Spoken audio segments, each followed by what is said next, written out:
This is David Andrew Wiebe Podcast, episode number 3 for September 11th, 2009. And with me here today is special guest Lucas Chaisson. Am I saying that right? Yeah, that's right. Okay, cool. And also with me here today is special guest Adam Burwash, who is one of the founding partners of Red Flame Records. How are you doing today? Oh, you didn't ask me if you were saying that right. Oh, well, am I saying that right? Oh, yeah. You're Adam saying that Burwash? Right. Adam Burwash, yeah. Okay, very good. I'm going to be interviewing Lucas here in just a few moments, but first I have a few announcements. I've been working on a couple of websites since the last podcast episode. One of them can be found at dawsessions.com. This website outlines my experience as a session guitarist. So if you are interested in hiring me for one of your upcoming projects, please check it out and let me know.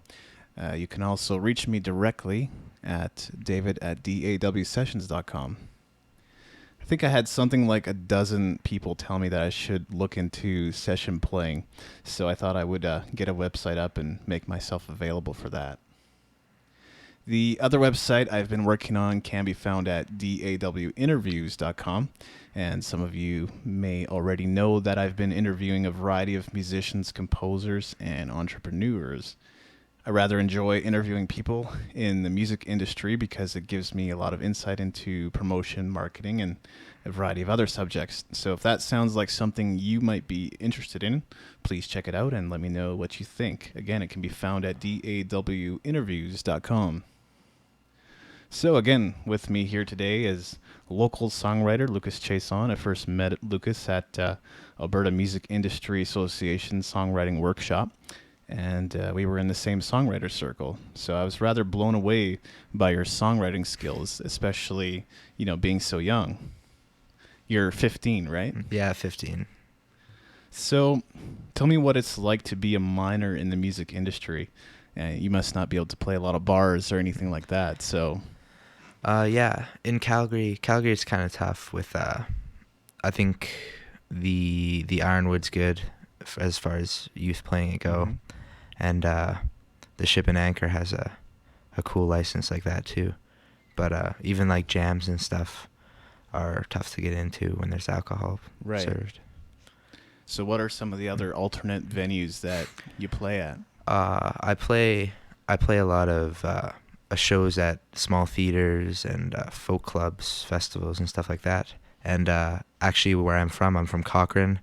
I started hosting a jam at a local coffee shop called the Java Jamboree for kind of a youth-friendly environment where the young singer-songwriters from Cochrane and Calgary and area can kind of get in and try out some of their stuff. Cool.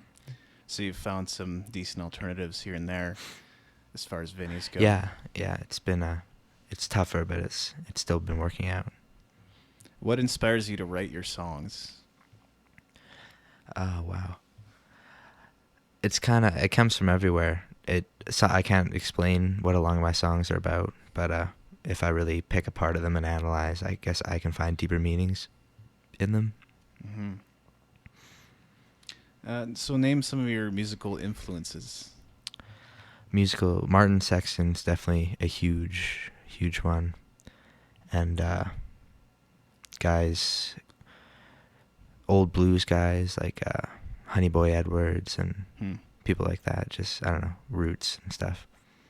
So that probably gets you some odd looks when you mention some of the older blues guys. Yeah, for sure. I don't know if it really deserves weird looks or anything. It's good music, so. Well, absolutely. Yeah, but, definitely. I mean, you've probably had to do some digging to find some of that. Yeah, for sure.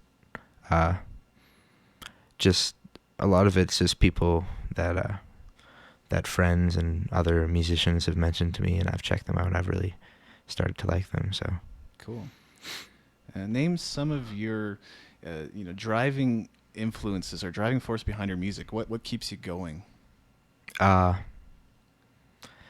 The spiritually kind of, I guess it's just that I love doing it, and I guess the driving force behind my music right now. Physically is a promotion company called U22 Productions, and they're pushing me farther and farther into the music industry, so it's really good really good program. I think their website's u22.ca if anybody wants to check them out. So Yeah, tell us a little bit more about U22. it's a program that it was established by a lady who works for CKUA named Rhea March, and Good folks at yeah, CKUA. yeah, they Good are. folks. And she pretty much tries to promote performance opportunities and mentorship opportunities for young artists in Alberta. Have you found any other useful resources in that vein? In like the same area as Well, for like booking shows, marketing, that kind of thing. yeah, it's I don't know, I think you have to really take advantage of everybody you meet or try and Not take yeah, advantage not of take them. advantage of them in that sense, but Hey, he's only 15. yeah.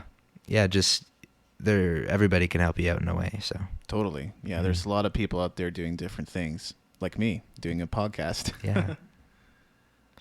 So what are some of your career goals as a musician, if any? I'd like to just kind of make an honest living at it, I guess. I don't know. I don't think I'm destined for fame or superstardom kind of thing, but I can't see myself being totally happy if I'm not involved in the music industry somehow. So you wouldn't call yourself overly ambitious, but you still have that desire to create and be a part of music. Well, I guess I'm ambitious, but I'm not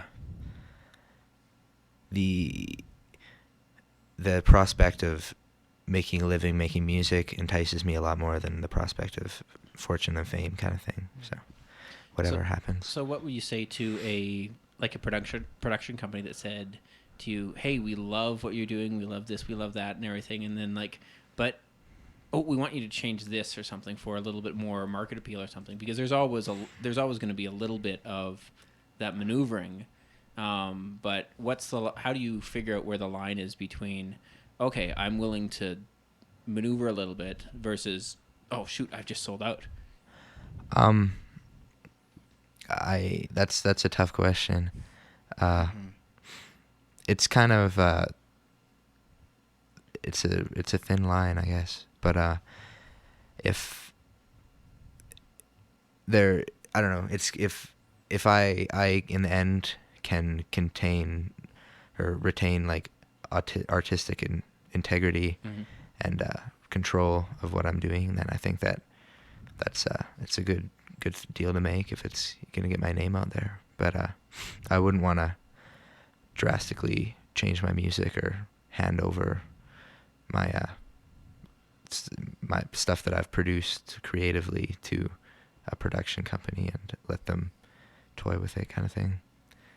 Yeah, it's always a tough balance between how, especially as you get more popular, how involved you can be with all the stuff versus how much you obviously want to make sure that your music is still representative of who you are and what you wrote in the first place. You sit down in a coffee shop or on a dark, stormy night and you pencil something on a notepad and then goes through the studio machine, and you want to make sure that you can still sit down there at the coffee shop and listen to the song and go, yep, that's what I wrote. Yeah, for sure.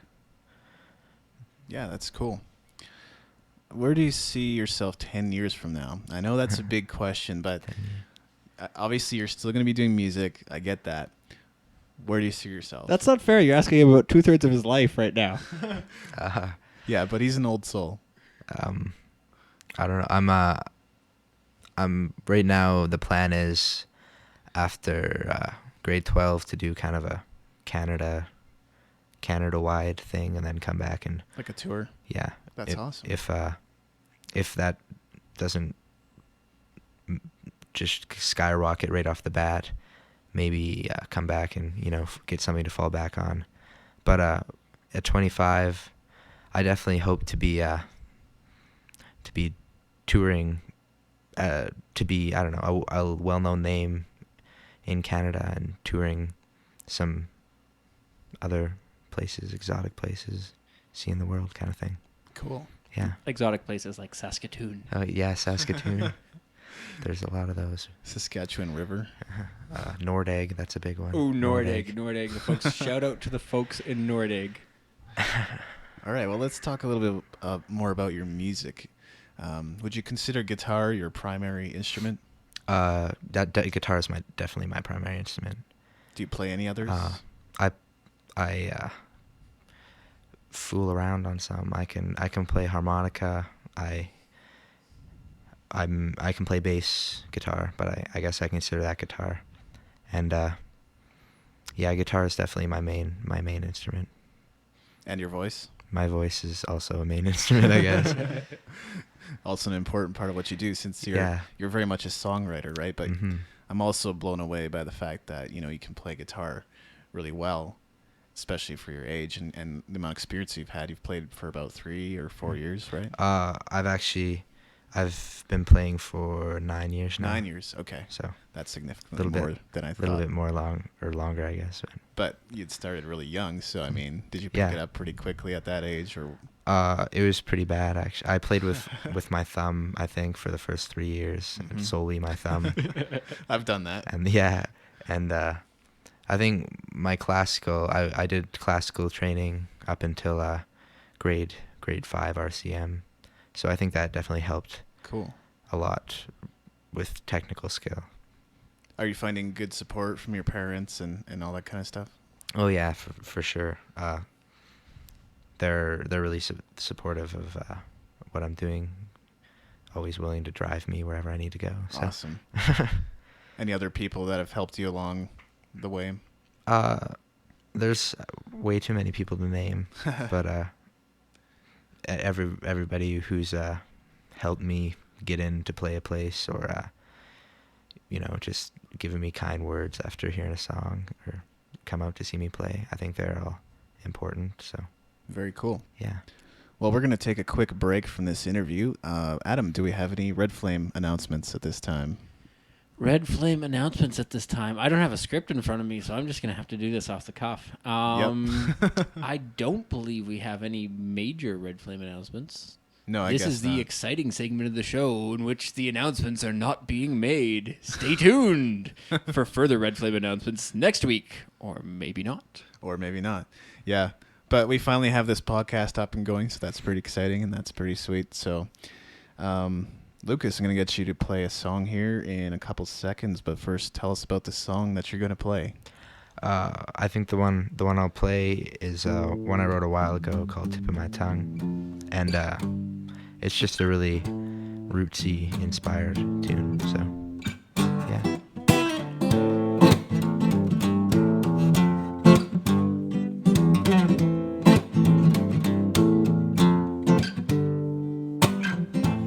Whispers high tides in the afternoon, and the king grabs his son by the ear and he drags him right out of the room.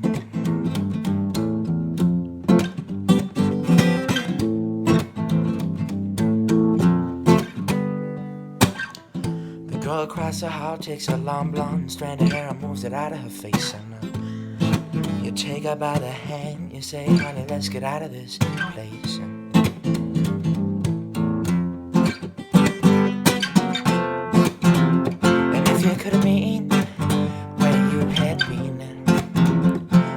Hadn't seen what you had seen, and you know next to nothing, but at least that's something.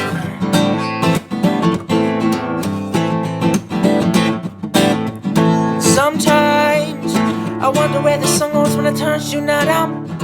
Waiting for your head on my shoulder, and everything's gonna be alright. I heard it once before, it's easy living when you're dead. It's on the tip of my tongue, yeah, on the top of my head. Tip of my tongue, the top of my head.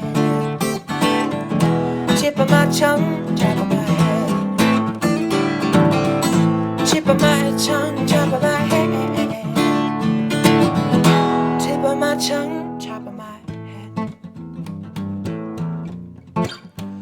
Top of my head. Sitting with you right now feels like there ain't nothing better to do.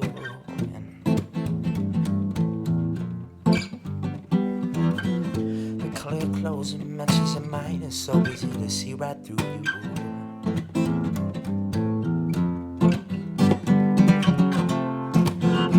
And if you could have been where you had been, and if you hadn't seen what you had seen, then you'd know next to nothing, but at least that's something.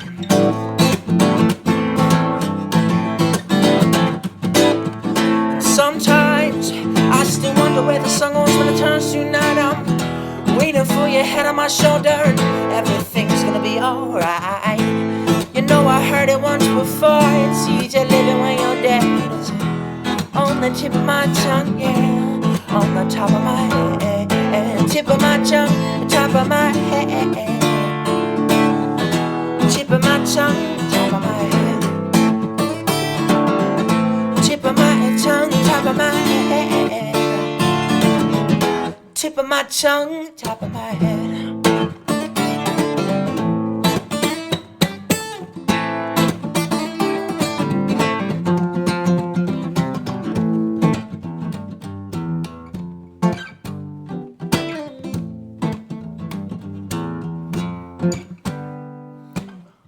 The wind whispers high tides in the afternoon, and the king grabs his son by the ear and he drags him right out of the room, right out of the room, right out of the room. This is David Ange Wiebe, and you just heard Tip of My Tongue by Lucas Chaisson. Also with me here today, of course, is Adam Burwash, as I mentioned earlier. Oh, yeah. Props to the DJ. Props to the DJ. So I'd like to talk a little bit more about your guitar playing. Where did you learn? How did you learn? Do you have teachers? I have a teacher, Martin. His name's Martin Russell. He teaches in Cochrane, and he's been my classical teacher for the past little while. And actually, just this year, I decided to skip the classical part of my training, and I think I'm gonna try and continue my guitar education by going to different workshops and stuff, learning from different kind of genres and different people's point of views. So, Cool. So you've primarily had classical training to this yeah, point. primarily, and then taught myself all the other stuff, just kind of built around that. So That's awesome. yeah. What advice would you give to someone starting in the music industry today?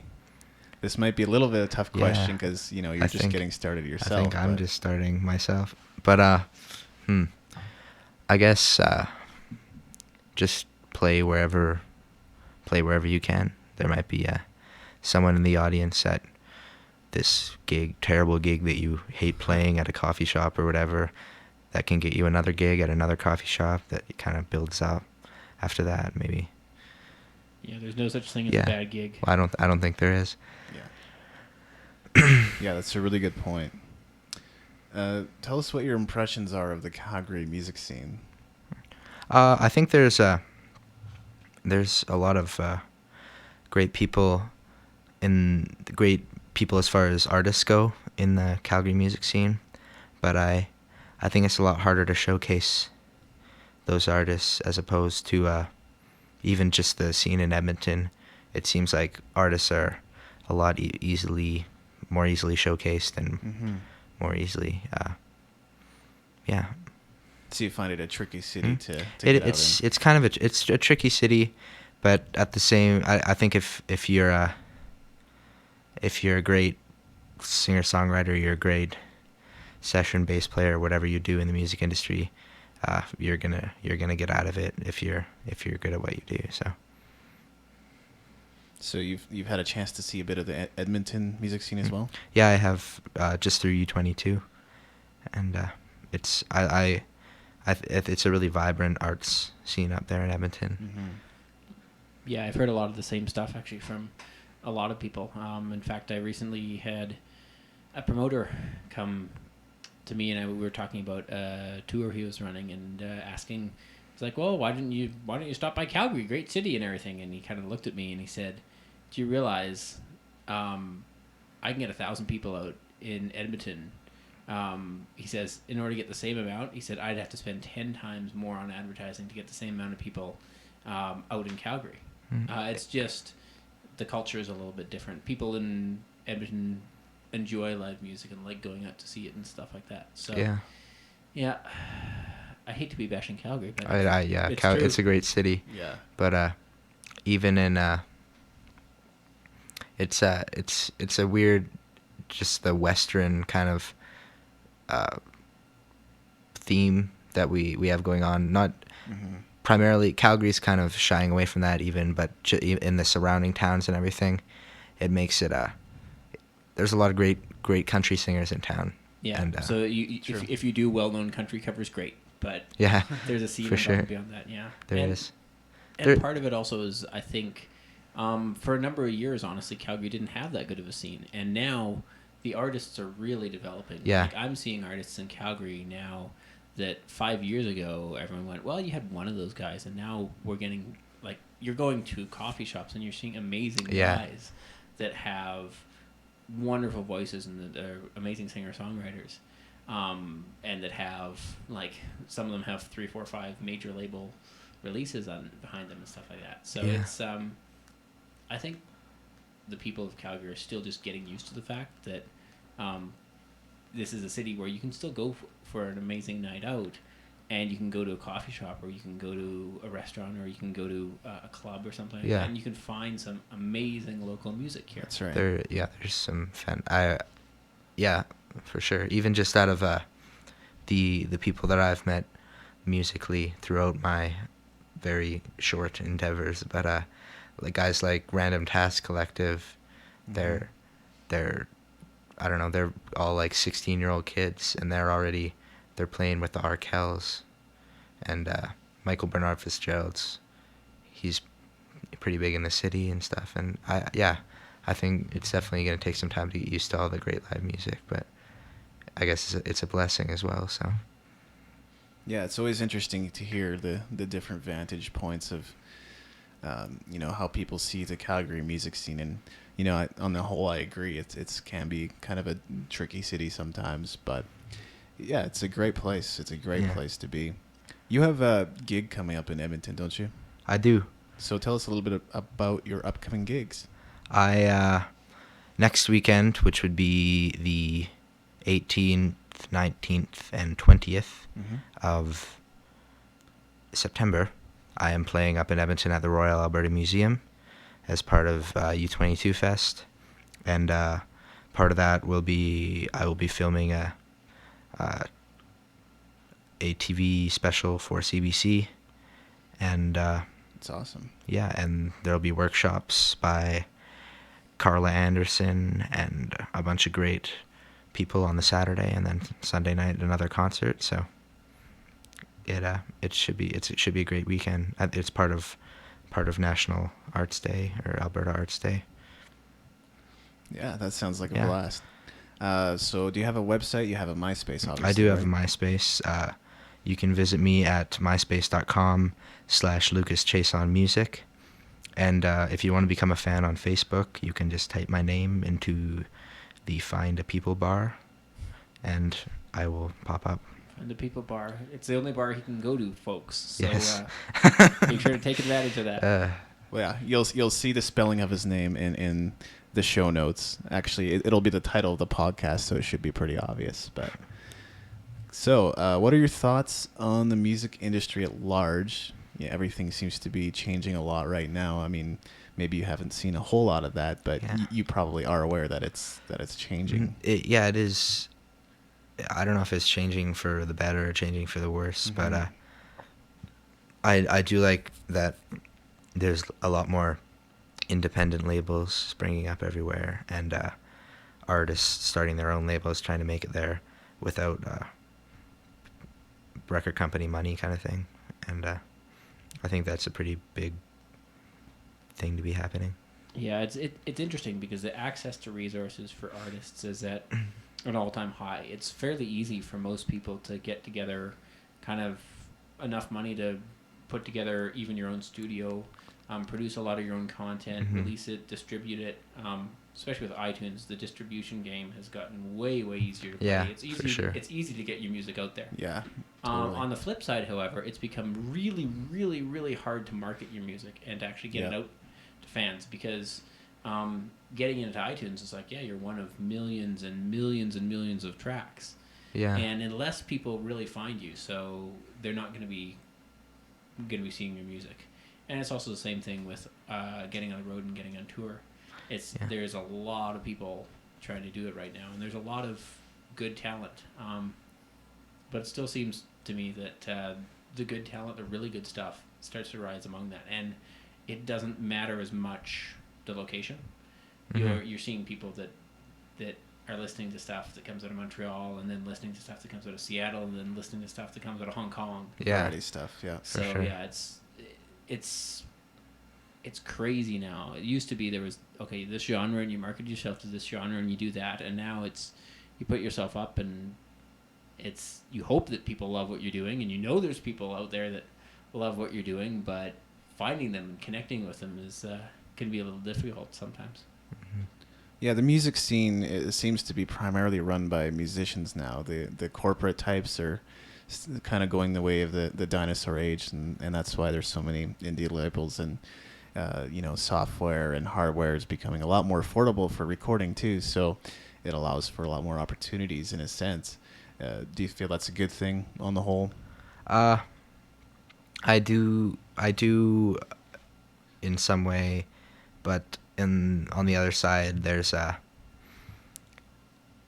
lot of bad decisions that musicians can make, especially with choosing a place to record their CD, because there's a lot of places that are great and that are run by musicians and people who care about putting great product out, and there are a lot of places that are run by people who had money to throw together a studio and are looking to make some cash off artists.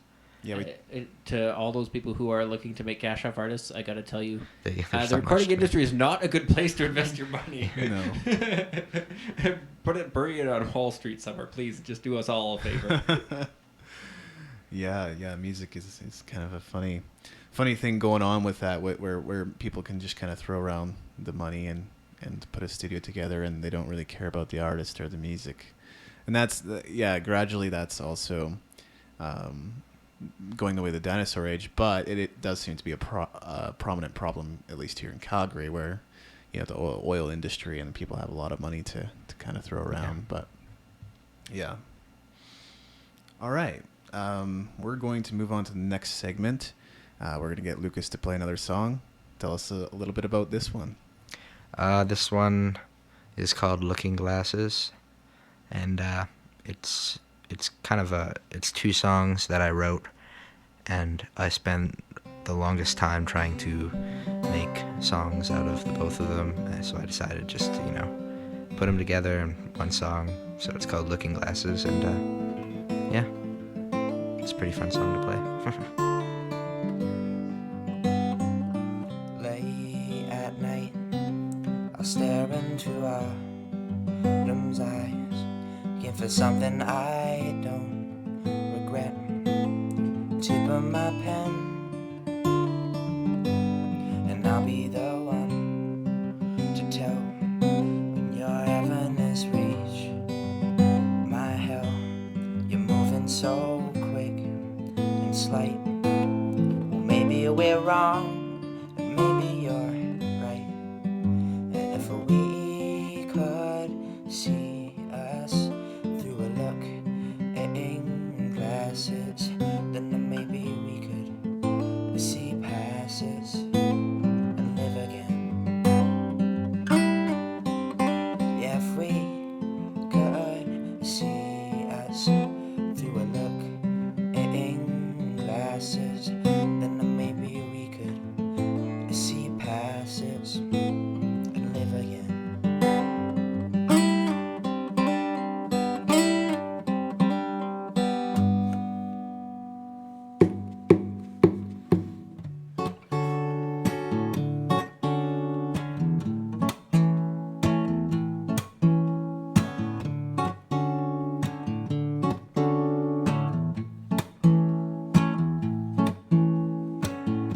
I thought I'd go into town, I thought I'd get myself some looking glasses.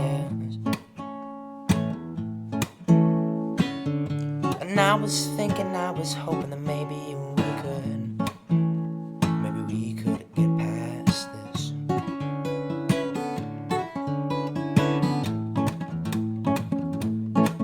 But I was at the end of the line.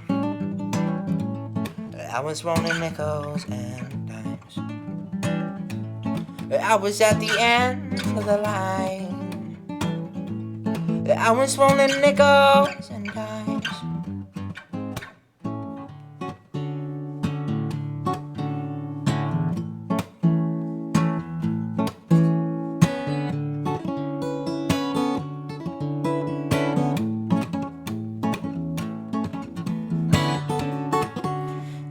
Sat at a sleeping on chair. I was wondering if wondering's even worth thinking about when you were sitting there.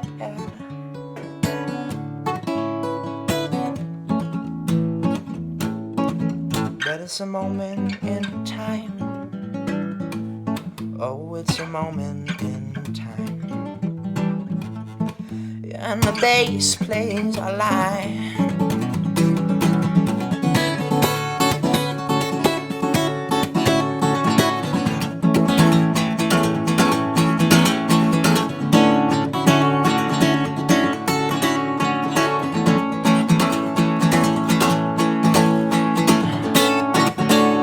And it seems so familiar then. But I was hoping you could tell me why or when. I was hoping you could tell me when, child.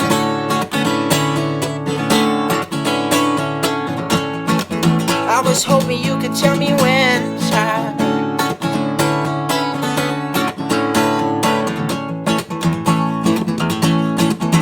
I was at the end of the line. I was rolling nickels and dimes. I was at the end of the line. I was rolling nickels and dimes.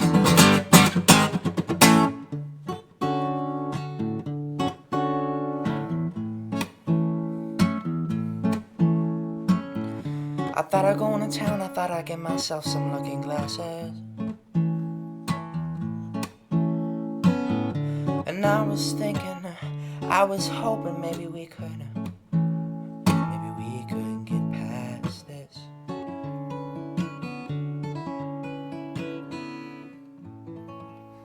You just heard Looking Glasses by Lucas Chaisson. And I'm, of course, David Andrew Wiebe, sitting here with Lucas as well as my friend Adam Burwash. Yo. What's up?